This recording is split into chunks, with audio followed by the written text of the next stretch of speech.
Bonjour à tous et bienvenue pour cette nouvelle vidéo de déballage de boîtes pour Horror Arkham le JCE. Aujourd'hui, troisième vidéo consacrée aux cartes biclassées de l'extension investigateur du cycle aux confins de la Terre. Et donc aujourd'hui on a, que je retrouve la ligne, on a deux cartes biclassées gardiens truands.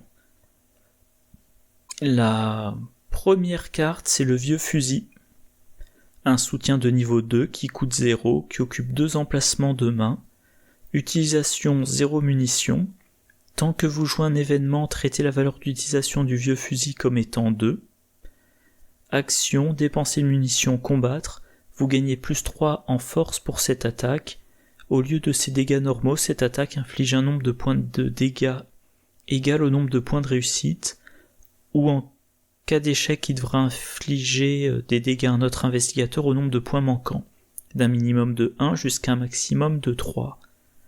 Donc bien sûr, ça rappelle le fusil de chasse de la boîte de base, qui lui coûte 2 XP de plus, 5 ressources de plus, qui a 2 munitions de plus, qui a le même bonus en force, mais qui fait de 1 à 5 dégâts. Et là, c'est jusqu'à 3, et il y a un minimum de 1 aussi. Le fusil à canoncier, lui c'est une carte truand niveau 5, ça coûte 3, ça occupe un seul emplacement de main, 2 munitions, et c'est d'un minimum de 1 à un maximum de 6. Alors, intéressons-nous pour le moment à l'effet du combat. Plus 3 de force, et si on considère l'efficacité maximale, c'est 3 dégâts. Et on approche quand même des capacités du lance-flamme. Le lance-flamme, c'est plus 4 en force pour faire 4 dégâts. Le vieux fusil de chasse a seulement moins 1 de force et moins 1 dégât. Alors le lance-flamme a l'avantage de pouvoir répartir les dégâts sur tous les ennemis avec lesquels on est engagé. Donc potentiellement, en une attaque de lance-flamme, on peut tuer plusieurs ennemis. Voilà. Donc ça, c'est niveau efficacité.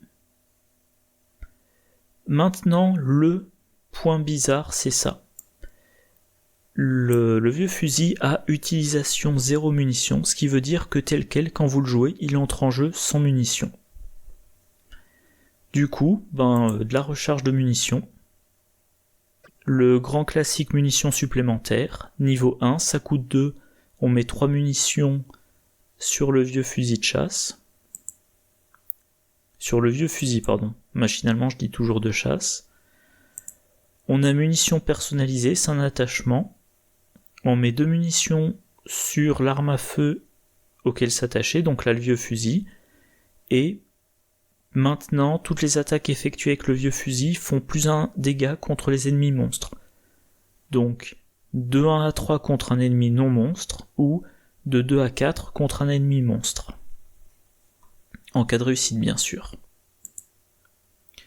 L'aventurier, pareil, il a 3 provisions sur lui, et on peut dépenser une de ses provisions pour mettre une munition sur le vieux fusil.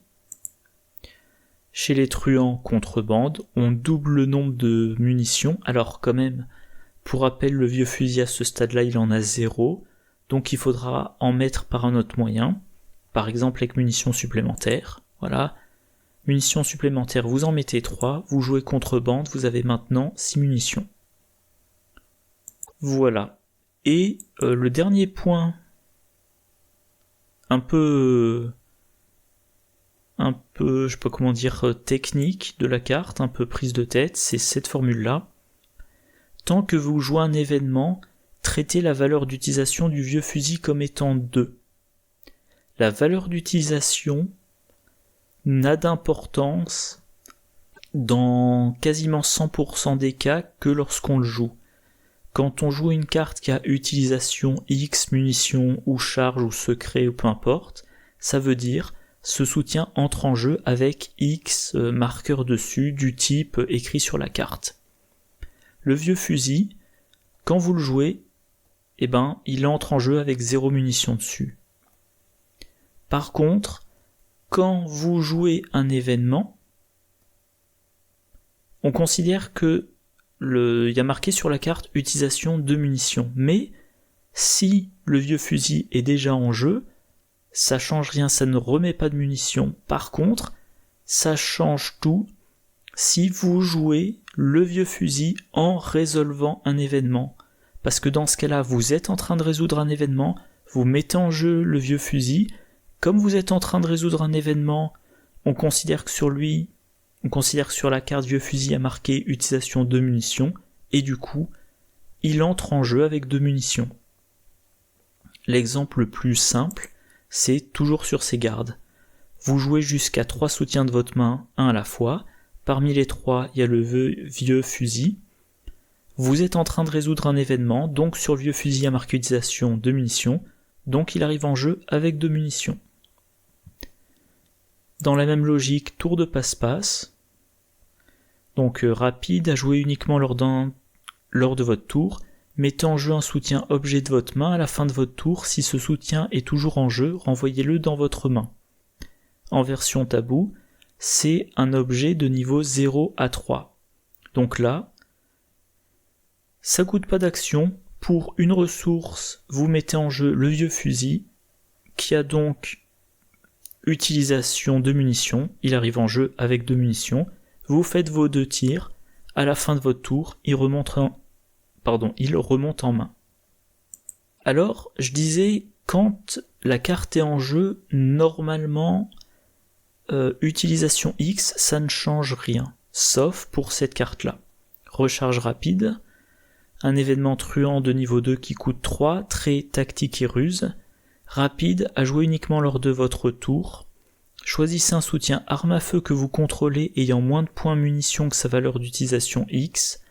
Placez des munitions sur ce soutien jusqu'à ce qu'il ait autant de munitions que sa valeur d'utilisation X. Donc là, pendant la résolution de recharge rapide, encore une fois, sur le vieux fusil à utilisation X, donc vous mettez des munitions jusqu'à atteindre 2 munitions.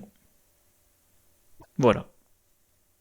Et alors j'ai vu le commentaire quelque part, je sais plus. Bon bref, pour ça il y a également des trucs beaucoup plus subtils.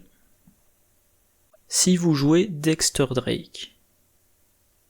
Alors pourquoi ? C'est cet effet-là.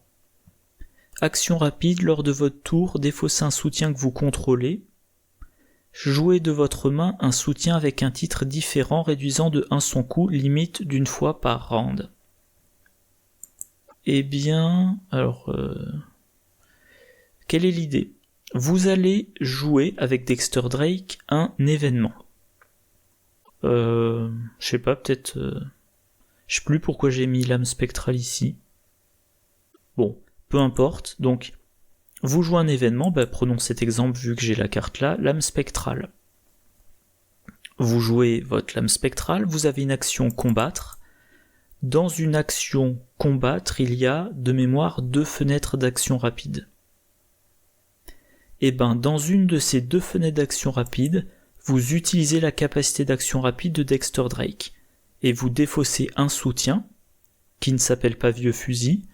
Vous jouez depuis votre main vieux fusil, alors en réduisant de 1 le coût, on s'en fout, il coûte 0, et cette action rapide, elle se résout pendant que c'est une action rapide qui est au sein de l'action jouer la carte. Donc, vous êtes en train de jouer un événement, du coup, sur le vieux fusil, utilisation de munitions, et il arrive en jeu avec 2 munitions. Vous continuez la résolution de l'âme spectrale, votre action de combat. Et puis, à la fin, vous avez votre fusil avec ces 2 munitions que vous pouvez utiliser. Et enfin, c'est la carte dont je parlais dans la vidéo d'hier, vous avez une arme qui inflige un nombre variable de dégâts en fonction de la réussite. Vous infligez un dégât par point de réussite, minimum de 1, maximum de 3. Pour vous garantir de réussir largement, vous pouvez utiliser visée juste. Du coup, alors hier j'avais pris l'exemple du sac du chaos de la campagne, le cercle brisé, et en remplaçant tous ces pions-là par des zéros lors de votre action de combat du vieux fusil, vous avez un tiers du sac du chaos, qui a un modificateur nul. Bon voilà. Du coup, le vieux fusil, c'est intéressant. Alors, c'est assez technique. C'est assez technique dans le sens où il va falloir idéalement le jouer avec un événement. Vous avez peu de munitions, du coup, il faudra bien gérer l'ajout de munitions. Mais dans le bon deck, ça peut être très bien. Moi, j'ai beaucoup joué les decks Mark Harrigan Lance-Flamme dernièrement. C'est extrêmement puissant, mais bon, au bout d'un moment, j'ai envie de changer un petit peu. Et du coup, je pense que le vieux fusil pourrait éventuellement servir d'arme principale dans ces decks, parce que 2 XP au lieu de 5 voire 6 en tabou, 0 ressources au lieu de 4, ok. 2 emplacements de main au lieu d'avoir 2 emplacements de main et un emplacement de corps, ce qui veut dire qu'on peut en parallèle avoir par exemple une bandoulière et un autre sort, ou le sac à dos pour pouvoir toute la partie de temps en temps jouer le sac à dos, tutorer munitions supplémentaires et jouer munitions supplémentaires. Alors par contre, le lance-flamme en une action peut tuer plusieurs ennemis, pas le vieux fusil. Et aussi lance-flamme, il y a ces 3 icônes là. Sur le vieux fusil, on a seulement une icône, donc bien préparé ne vous aidera pas des masses. Deuxième carte, étui pratique. Un soutien de niveau 4 qui coûte 4, qui occupe un emplacement de corps. Icône de force, d'agilité et encore d'agilité, trait objet outil illicite, action rapide, choisissez un soutien arme à feu de votre zone de jeu qui occupe un seul emplacement de main, attachez-le à l'étui pratique ou échangez-le avec le soutien attaché. Le soutien attaché n'occupe pas d'emplacement de main, limite de 1 soutien attaché. Action rapide, inclinez l'étui pratique, effectue une action combattre sur le soutien attaché sans payer son coût d'action.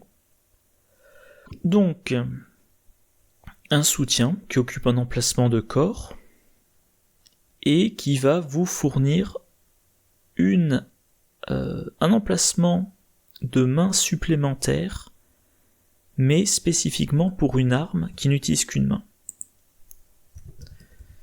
Alors ça me surprend que j'ai pas pensé à préparer l'onglet, mais ça rappelle bandoulière bien sûr. Bandoulière, là c'est version de niveau 0, ça coûte 2, ça occupe un emplacement de corps, un emplacement de main supplémentaire qui peut contenir uniquement un soutien arme. Mais ça peut être une main pour un soutien d'arme à 2 mains. Là c'est un soutien d'arme à une main spécifiquement. Alors ça, ça vous libère une main pour autre chose, par exemple, la lampe torche, grand classique, la lame enchantée. Si vous voulez avoir une arme à feu, mettons pour les ennemis standards, et une lame enchantée pour quand vous devez blesser un ennemi avec une relique, le pistolet est attaché à l'étui pratique, dans une main la lame enchantée, dans l'autre main la lampe torche. Alors les armes à une seule main, alors est-ce que c'est une seule main ? On dirait. Donc voilà, tout ça c'est des cibles de l'étui pratique. Et puis voilà. Alors il y a quand même un petit truc important à mentionner, que je dise pas de bêtises, je regarde rapidement. Oui, il y a un truc à mentionner. L'action rapide, la première, c'est choisissez un soutien arme à feu de votre zone de jeu. Donc il faut que vous ayez le soutien arme à feu dans votre zone de jeu. Et ensuite, il faut l'attacher à l'étui pratique. Ça peut changer certaines choses. Ouais, voilà, je vois ce que je voulais dire. Dans le cas de la bandoulière, si vous avez en jeu, mettons, le vieux fusil, tiens. Le vieux fusil il occupe 2 emplacements de main. Si vous avez en jeu vieux fusil et bandoulière, grâce à bandoulière, il vous reste un emplacement de main pour une arme. Vous pouvez jouer depuis votre main le 45 automatique, pas de problème.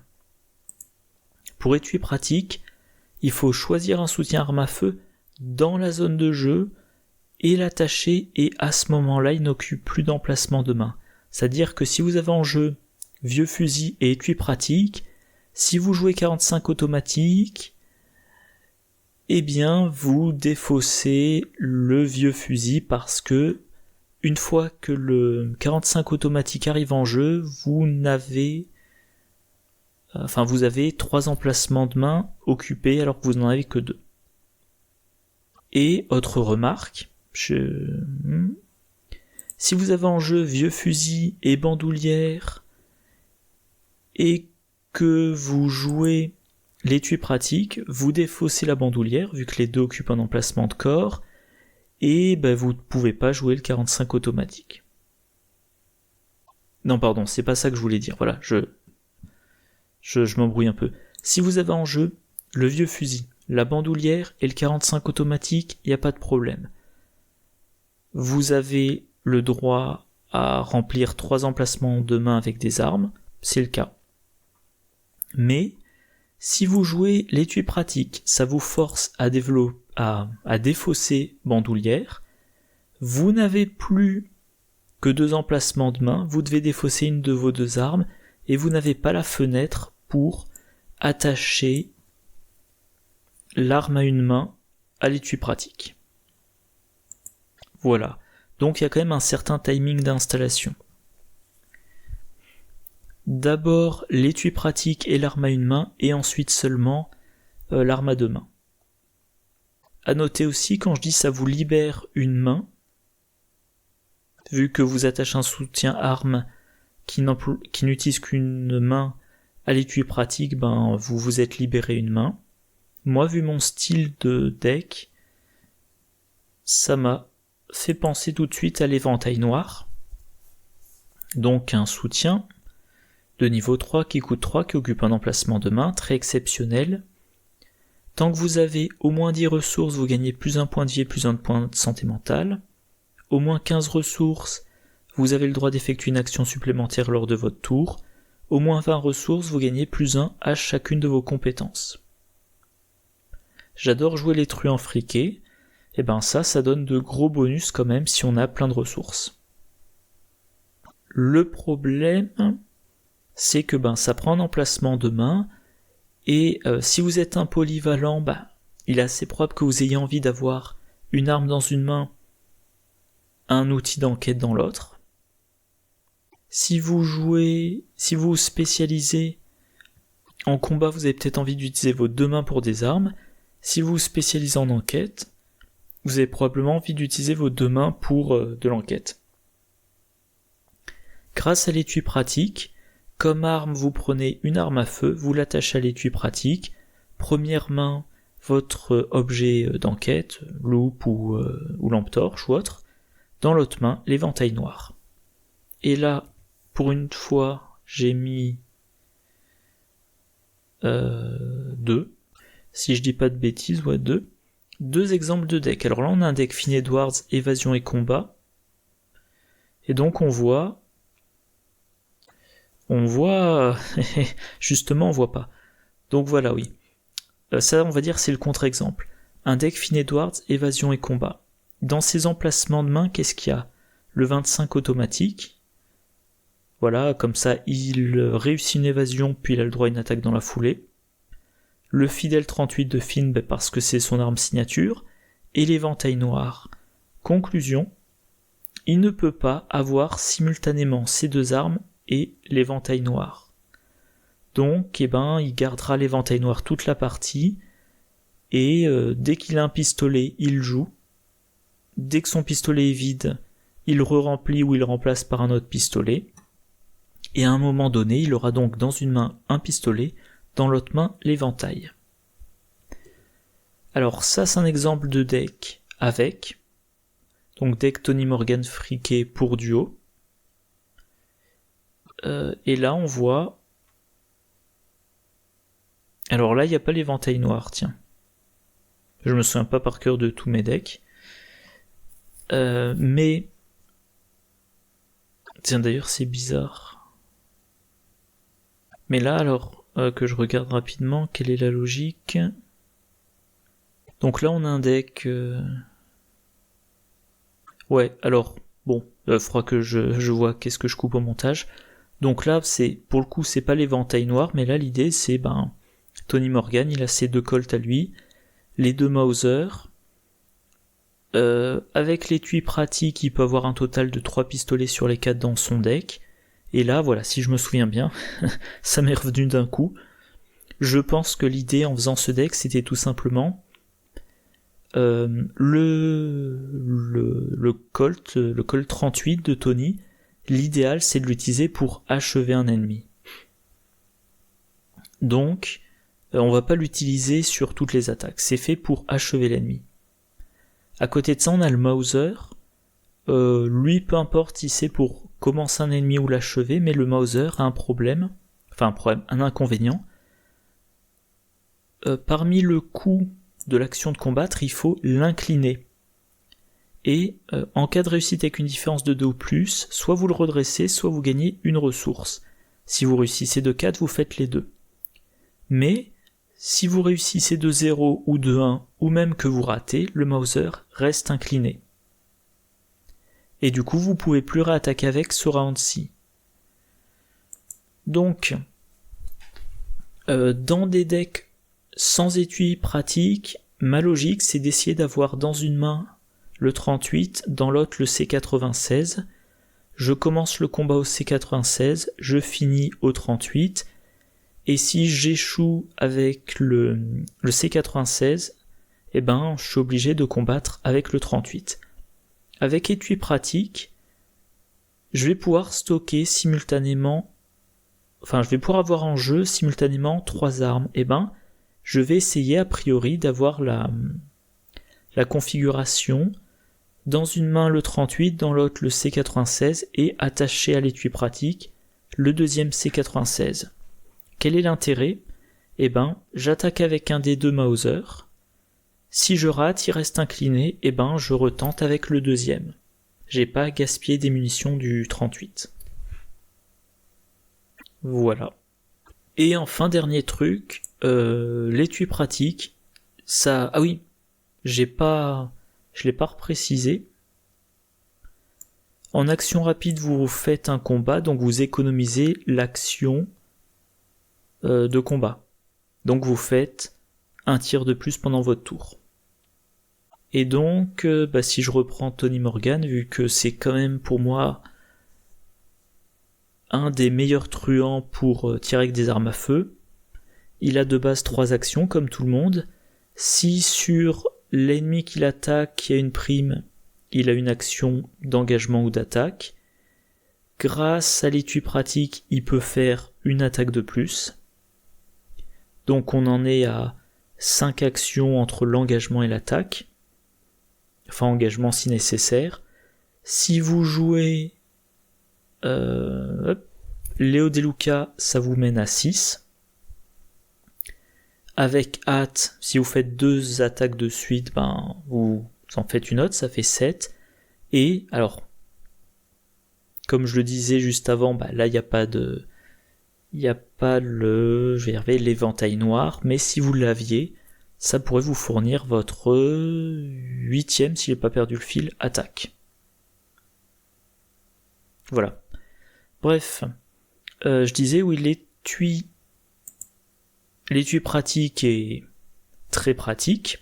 Pour les utilisateurs d'armes à feu, il y a quand même un dernier petit point, l'emplacement de corps. Et ça empêche d'avoir bandoulière, donc ça empêche d'avoir plusieurs armes, ça empêche d'avoir simultanément, par exemple, machette, 45 automatique et Thompson 45. Voilà, pour avoir 3 armes différentes avec 3 utilisations différentes. Et surtout, plus gênant pour les truands, ça empêche de jouer veste de cuir. Donc veste de cuir, ça vous donne un objet qui occupe un emplacement de corps et qui a 2 points de vie, donc ça peut encaisser un dégât avant d'être vaincu. Mais plus important, l'Oni Ritner. L'Oni Ritner, elle vous donne +1 en force, toujours intéressant si vous êtes combattant. Et sa capacité, action rapide, incliner l'Oni Ritner.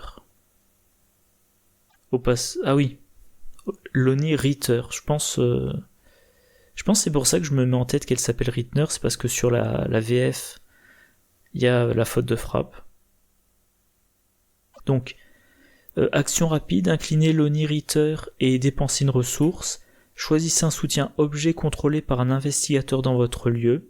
Soignez un dégât de ce soutien et une horreur de l'Oni Ritter. Donc, vous jouez par exemple votre Tony Morgan. Si vous avez en jeu la veste en cuir et l'Oni, dès que vous prenez un dégât, vous le mettez sur la veste, dès que vous prenez une horreur, vous mettez sur l'Oni, et vous dépensez une ressource, vous l'inclinez elle, et voilà, vous avez soigné le dégât, soigné l'horreur, donc tant que vous arrivez à payer, vous avez une bonne capacité d'encaissement. Et le point important, donc, c'est précisé dans la FAQ, vous devez pouvoir choisir un objet, blablabla. Voilà, donc je viens de voir. Pour utiliser la capacité de Lintner, il faut 1. Pouvoir choisir un soutien objet, et 2. Que ce soutien objet puisse être soigné, donc qu'il ait des points de vie et qu'il ait au moins un dégât. Donc, si la veste en cuir n'est pas blessée, vous pouvez pas utiliser la capacité de l'Oni, et s'il n'y a pas la veste en cuir, ou un autre objet avec des points de vie, vous ne pouvez pas utiliser l'Oni. Donc, en ayant en jeu l'étui pratique, vous ne pouvez pas mettre la veste en cuir. Si vous n'avez pas la veste en cuir, c'est un soutien objet soignable de moins. Alors faudra essayer de trouver un truc. Par exemple, si vous jouez avec un mystique, les mystiques ont la robe de la nuit éternelle. Mais ça sera plus compliqué. Donc au final, étui pratique, ça va être intéressant quand vous voulez cumuler plusieurs armes, ou quand vous voulez une certaine polyvalence et que vous avez besoin donc d'une 3e main. C'est bien parce que ça vous fait économiser une action de combat. Maintenant, ça coûte cher en expérience, ça coûte cher en ressources, ça vous prive des soutiens qui occupent un emplacement de corps. C'est une carte qui sera loin d'être fréquente dans mes decks, je pense. Il faudra vraiment que lors de la création du deck, je me dise que pour ce deck-là, cette carte est très largement supérieure à veste en cuir ou bandoulière. Donc une carte très, très spécifique, mais dans les decks dans lesquels ça rentre, ça peut être extrêmement efficace. Bon voilà, je vais m'arrêter là. Je vais m'arrêter là. Suite des cartes biclassées demain. D'ici là, moi je vous souhaite une bonne journée, une bonne soirée, de bonnes parties, et je vous dis à la prochaine. Au revoir.